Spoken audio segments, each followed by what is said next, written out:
Mobile number ಅನ್ನು block ಮಾಡಿದ ಎಂಬ ಕಾರಣಕ್ಕೆ ಯುವತಿಯೊಬ್ಬಳು ತನ್ನ ಪ್ರಿಯಕರನಿಗೆ ಚಾಕುವಿನಿಂದ ಇರಿದು ಹತ್ಯೆ ಮಾಡಿರುವ ಆಘಾತಕಾರಿ ಘಟನೆ ಛತ್ತೀಸ್ಗಢದ ಬಿಲಾಸ್ಪುರ ಜಿಲ್ಲೆಯಲ್ಲಿ ನಡೆದಿದೆ.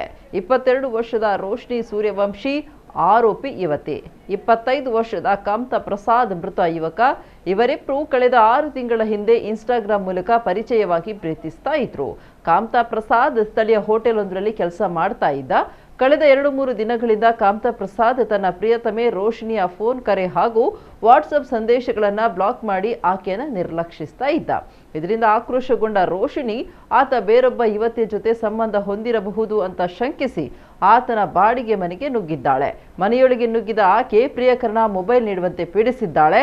ಆತ ನಿರಾಕರಿಸಿದಾಗ ಇಬ್ಬರ ಮಧ್ಯೆ ತೀವ್ರ ಜಗಳ ನಡೆದಿದೆ. ಈ ವೇಳೆ ರೋಶಿನಿ ತನ್ನ ಬಳಿ ಇದ್ದ ಚಾಕುವಿನಿಂದ ಆತನ ಎದೆಗೆ ಬಲವಾಗಿ ಇರಿದಿದ್ದಾಳೆ ಎನ್ನಲಾಗಿದೆ. ಇದರಿಂದ ಆತ ಸಾವನ್ನಪ್ಪಿದ್ದಾನೆ. ಪೊಲೀಸರು ಆರೋಪಿಯನ್ನು ಬಂಧಿಸಿ ಕೊಲೆ ಪ್ರಕರಣ ದಾಖಲಿಸಿಕೊಂಡಿದ್ದಾರೆ.